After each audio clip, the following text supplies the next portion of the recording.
What's up, everybody? Big Cop Diesel coming at you. And I wanted to do a video today about the jail break down in Louisiana and wanted to kind of break that down. I've been doing some research on it, studying it, and so I figured I'd throw in my 2 cents here.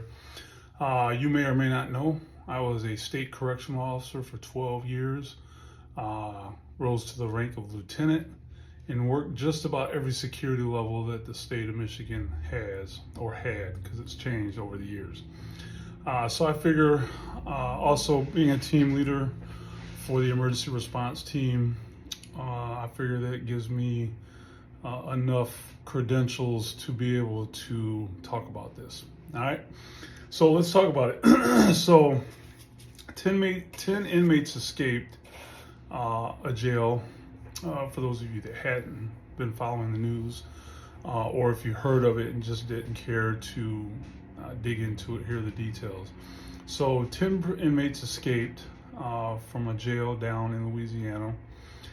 And as of today, all but 2 have been caught. These prisoners escaped somewhere between 12:20 and 0100 hours in the morning. Okay, they do have surveillance videos showing the 2 of the prisoners. Basically what happened is there was a cell that was empty and they were able to break into the cell. If you can imagine that, being in jail and breaking into a cell. So these guys were not housed or locked down in an individual cell. It doesn't look like. I don't know what their security level was or how that worked, but they had some way they had some freedom of movement. Now they could have popped the lock on their doors, which it looks like the doors slide, so I can't imagine that yeah, it could be. I mean, it's definitely possible. So there's a lot of questions there, but you got 2 prisoners you can see in video footage working on the door to get it off the track so they can open to get into this empty cell. Now, for those of you that don't know, there's different types of doors depending on the security level, depending on the way the facility's set up. And I don't know what the floor plan of this facility is, but they have what we call sliders. So basically you have a steel door that there's a rail that goes over top, and the door actually hangs on this rail.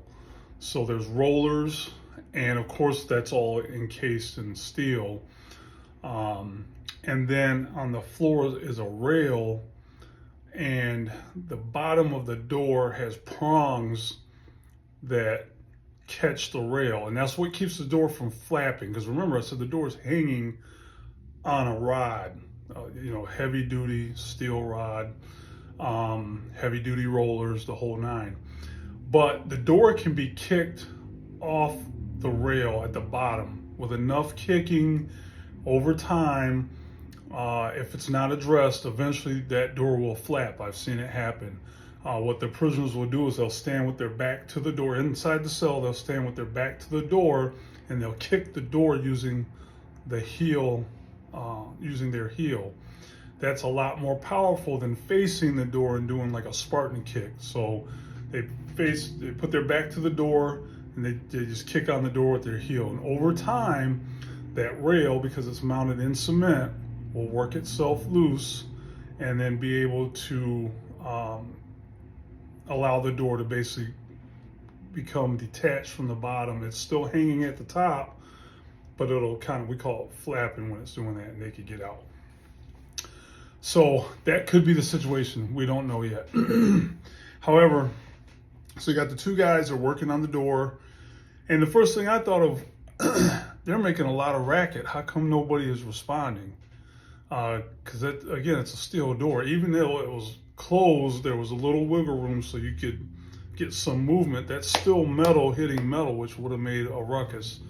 But we're going to get to that in a second. So they make it into the cell, and apparently they were able to remove the toilet/sink away from the wall and go through the small opening, which, again, I don't know the floor plan of this place, but somehow that gave them access to the loading dock, and then they were able to go out the loading dock go over a fence and then cross an interstate to get out. Tons and tons and tons of questions going on here. At the press conference, oh, this is the kicker. They were not discovered missing. Now, I told you this happened between 12:20 and 1 o'clock in the morning. These guys were not discovered missing for 7 hours. 7 hours went by before anybody knew these guys were gone. That's a problem. Now, the initial reports were that there were 11 escapees. That turned out to be inaccurate. And the reason why they thought they were missing an 11th guy was he was moved from one cell to another. So they discovered that that guy actually was still in the facility. They just didn't account for him initially because they thought he was in his original cell. So it ended up being 10 guys. There was no corrections officer on the pod or the unit. In the press conference, they mentioned that a technician stepped away to get food, and that's when this escape happened. I don't know what a technician is. I've never heard of that in the context of correctional settings. Without knowing any better, I'm going to take an educated guess here. They're probably dealing with manpower issues like everybody else, so they probably, and they stated, mind you, that there was not a corrections officer on the unit.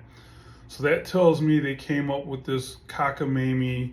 They probably set up a computer screen somewhere with a bunch of cameras for these units. And this technician's job is to watch the cameras to see if anything's going on because there's not a corrections officer on the unit. That's my guess. I do not know. Guys, if you know something that I'm missing here, please drop it in the comments. So that's what the picture I'm getting is they're short staffed. There's nobody on midnight shift. So they set up a system where they have somebody watch cameras. Was it just for the one unit because the one unit didn't have a corrections officer? Do they not have a third shift? So there's no corrections officers in the building. And then this one person is watching cameras for multiple units. I don't know. Who knows? Because that creates other questions. So, a maintenance worker was one of the first people to be arrested. He turned off the water that fed the sink/toilet in the cell that was used to escape. So basically, by turning off the water, he facilitated the escape, because had they taken the toilet/sink off the wall with the water still running, it would have drawn attention because the unit would have flooded. The worker says that he was threatened and that they threatened to shank him if he didn't do it, so he did it. Instead of just letting somebody know, he decided to comply. Initially, 3 other jail employees have been suspended, but now at last check, 13 people have been arrested in connection with helping evade and helping, stay undetected. I'm not sure if that's a combination of correctional employees and civilians or just civilians other than the jail maintenance guy. What else we got here? The prosecutor didn't even know about the escape until the media contacted him. So he's at home sleeping soundly, doing his thing. And at some point somebody calls him and says, "Hey, what's your comment on this jail escape?" And he's like, "Wait, what? What jail escape?" The Orleans Parish Sheriff Office failed to notify the police or the public. So somehow in their little mind, they thought they were going to sweep that under the rug. They thought somehow that they would be able to keep that quiet, and I don't know what they were thinking. Because they didn't contact the police department, the crime scene was not processed for quite a while. And then just 60 miles north of there, another inmate escaped, separate deal. Another inmate escaped from a jail in a town 60 miles from there. The jail didn't even know the prisoner was gone until a tipster calls and said, "Hey, you want to check and see if you have such and such? Because I just seen him." And sure enough, the guy was gone and they didn't know. So in both instances, the 10 prisoner escape and the single prisoner escape, they were missed during head counts. Okay, so I gave you the nuts and bolts of the story, and now I'm just going to fold in my experience. So a couple things are going well. A lot of shit is going wrong here. When a prisoner is in your care, as a jail, prison, whatever, you have to be able to demonstrate to the court that that prisoner is in your custody. How do you prove that that prisoner is in your custody? Is by doing a formal and informal head counts. Now, I can't speak for Louisiana. I never worked there. In Michigan, there's 3 formal counts taken every 24 hours. A formal count is the prisoner's on their bunk. I don't care what time of day it is. They have to be on their bunk, and they have to stay there until the formal count process is over. When you go up to the prisoner's cell, you look in there, you see that the prisoner's in there. You got your count strip. Now, this is old school because I think they do it all electronically now. If anybody knows, let me know. Or I could just text somebody and find out. But when I was doing it, you had a sheet of paper. And long and short of it is, this was a sheet of paper with the number of squares on or blocks for how many prisoners you had in the unit. And if the prisoner was in a cell, you just left the block blank. If the prisoner was out of his cell, you wrote the prisoner's number in the block. So let's say you go to cell number 1, and prisoner Joe Blow, who is supposed to be in number 1, is not in number 1. He's out on a writ, he's in medical, whatever, but for whatever reason, he's not in his cell. We know where he is, but he's not in his cell. You would write his number down, 1, 2, 3, 4, 5, 6. That slip goes to the control center. You do that over and over for however many prisoners you got in your unit. So you write in the ones who are not in the unit. If the cell is empty, you indicate that the cell is empty. That slip goes to the control center, the master count board, and they reconcile the count. So if the prisoner is not in your unit, he must be in somewhere else. Is he in the infirmary? Is he in the courthouse? Wherever he's in at, they're going to know that, and they're going to reconcile. If I have a guy, number 1, Joe Blow's out to the infirmary, the officer in the infirmary is going to do a formal count. And he's going to show that Joe Blow is in the infirmary. So when the control center gets my count sheet and gets the infirmary's count sheet, they're going to match. He's out of my unit, but he's in medical. Simple. When you can't account for a prisoner, that's a problem. So besides the 3 formal counts, you also do informal counts every hour. An informal count is exactly what it sounds like. If I'm in housing unit A and I have 96 prisoners, I'm going to just do an informal count to count bodies. And again, somebody might be out. They might be at a call out somewhere. They might be at the dentist. They might be at the school, whatever. But you have a running count. You know what's going on, because at formal count time, everything stops. So that tells me that this facility A didn't do a formal count and didn't do any type of informal counts. The other thing is, when you work a housing unit, you know your prisoners. You know who all of them are. You know where they all should be. So that's the benefit of working in a housing unit as a regular officer. If you're a relief guy, you may know a couple of guys, but you're not going to know them as you would if you worked in a housing unit. That's your unit. That's your assigned unit, day in and day out. You and your partner, and you know all the prisoners. So again, they mentioned that there was no corrections officer on shift on 3rd shift. So again, just guessing here, it's probably a staffing issue, because like many other facilities and even police departments, they're short-staffed. But they've got to come up with a better system than that, because it obviously didn't work. The other thing is the fact that they didn't notify somebody immediately. Again, from my experience, if we cannot account for a prisoner, we are blowing the siren. There's going to be a loud-ass air raid siren that's going to blow, letting everybody within earshot of that facility know that we got a prisoner missing. That prison goes on lockdown, and you start searching. The first thing you do is you secure the prisoner's cell or wall locker if it's an open bay type situation, lower security, but you secure the prisoner's property. You take it to a secluded area, and you start going through the property. Somebody's going to go through all their letters, all that kind of stuff, anything in writing to see if they've been corresponding with a family member or somebody on the outside about escaping. Somebody's going to go to the phone room. All prisoner phone calls are recorded. Somebody's going to go in the phone room. They're going to start pulling recordings of the dates and times that this prisoner made phone calls, who the phone call was to, and they're going to start listening. All of that stuff is maintained for that purpose.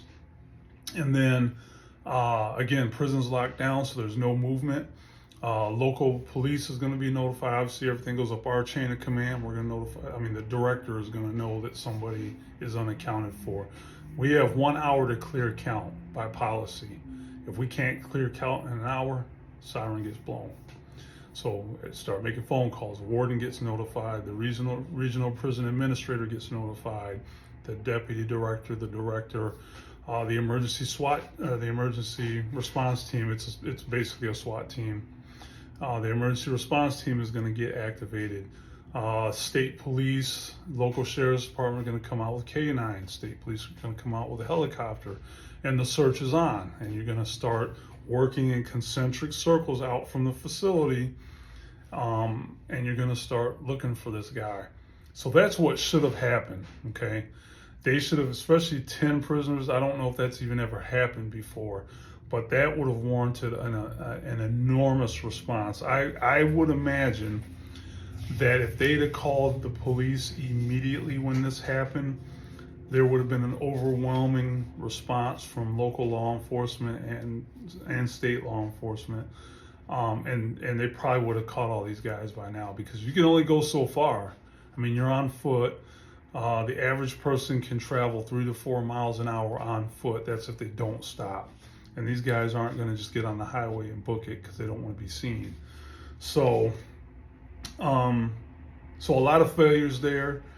Some people need to lose their jobs, and they need to take a hard look. Now, it's easy for me to sit here and say, I'm sure they have, again, staffing issues, maybe budgetary constraints, you name it. They probably are dealing with the same things that all the other departments are dealing with.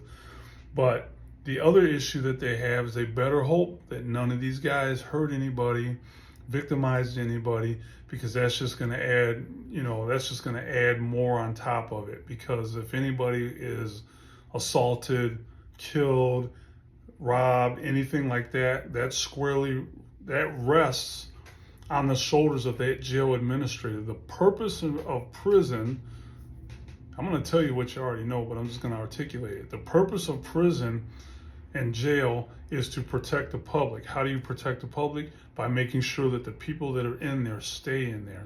That's our job. And as the head of the facility, whether it's a warden, a sheriff, however their system is set up, in this case it's a sheriff, sounds like, that responsibility lands squarely on her shoulders. She is the number one person responsible for the custody and security of every prisoner that's in her facility. Until that prisoner or prisoners are taken out of that facility, either A, they bonded out and the judge said you can go, or another police agency comes to pick them up, or the prison comes to pick them up to take them to prison. But until one of those things happen, those prisoners are squarely the sole responsibility of that sheriff, and by extension, her subordinates and the correctional staff that work there. So a lot of issues going on there. I'm going to keep my eye on it. And if there's something I missed or anything, or you guys got anything you want to add to it, please drop some comments below. And I hope that they get these other guys back pretty quick. I pray nobody got hurt.